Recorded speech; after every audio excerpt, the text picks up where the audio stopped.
উঠ ছুরি তোর বিয়ে লেগেছে, এই পলিসি নিয়েই চলছে বর্তমান রাজ্য সরকার। এই সরকার কোনো পরিকল্পনা ছাড়াই যে কোনো পদক্ষেপ গ্রহণ করে, ফলে বর্তমানে রীতিমতো সমস্যায় পড়েছেন বাংলার আলু চাষিরা। না আলুর ন্যায্য দাম পাচ্ছেন তারা, না পারছেন চাষের খরচ জোগাতে।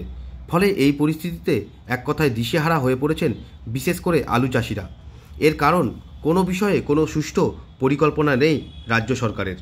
এখানে প্রয়োজন সবারই মুনাফা, যাতে ক্রেতারাও কম দামে আলু পান, তেমনি আড়তদার থেকে শুরু করে হিমঘর মালিক ও সর্বোপরি আলু চাষিরাও যেন ন্যায্য মূল্য পান ফসলের। সম্পূর্ণ বিষয়টির দিকেই দেখা প্রয়োজন সরকারের। সোমবার দুপুর 1:30 নাগাদ বহরমপুরে জেলা কংগ্রেস কার্যালয়ে একটি সাংবাদিক বৈঠক করে বর্তমানে আলু চাষিদের সমস্যার বিষয়ে এই মন্তব্য করলেন কংগ্রেস নেতা অধীর রঞ্জন চৌধুরী। আলু চাষিদের পক্ষে ভাই আমি এটার মধ্যে ব্যালেন্স করা দরকার। মানুষের সস্তায় আলু পাওয়া দরকার, আলু চাষিদের সস্তায় দাম পাওয়া দরকার, এই ন্যায্য দাম পাওয়া দরকার। আমি বলছি কি, কনজিউমার যারা খরিদ করে আলু, তাদের একটা নির্দিষ্ট দরের মধ্যে আলু খরিদ করার সুযোগ থাকা দরকার, 1। 2 নম্বর, আলু চাষি যারা যে আলুটা চাষ করছে তার ন্যায্য মূল্য পাওয়া দরকার, 2। 3 নম্বর, যারা হিমঘরে মালিক তাদেরও যেন লোকসান না হয় সেটা দেখা দরকার। এটা একে অপরের সঙ্গে জড়িত পরস্পর।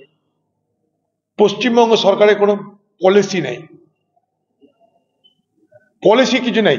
যখন আলুর দর বেড়ে গেল, আচ্ছা আমি একটা বাজার থেকে সস্তায় আলু দিয়ে দিলাম, চলো সস্তা আলু দিয়ে দিলাম।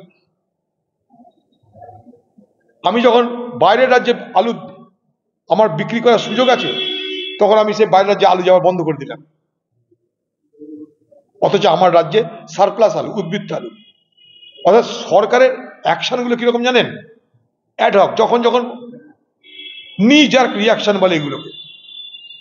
এখন একটা কিছু করা দরকার করে দিল, পরে একটা কিছু দরকার করে দিল।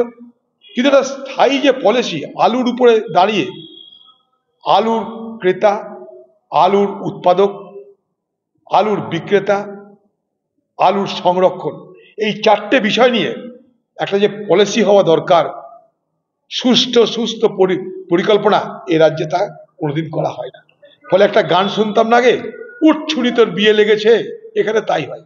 সংকট দেখা দিলে এই তাতে কিছু একটা কর, সস্তা আলু দিয়ে দে, ট্রাক আটকি দে অন্য রাজ্যে যাওয়ার আগে। এই উঠ ছুরি তোর বিয়ে লেগেছে বলে একটা গান শুনতাম, এখানে তাই।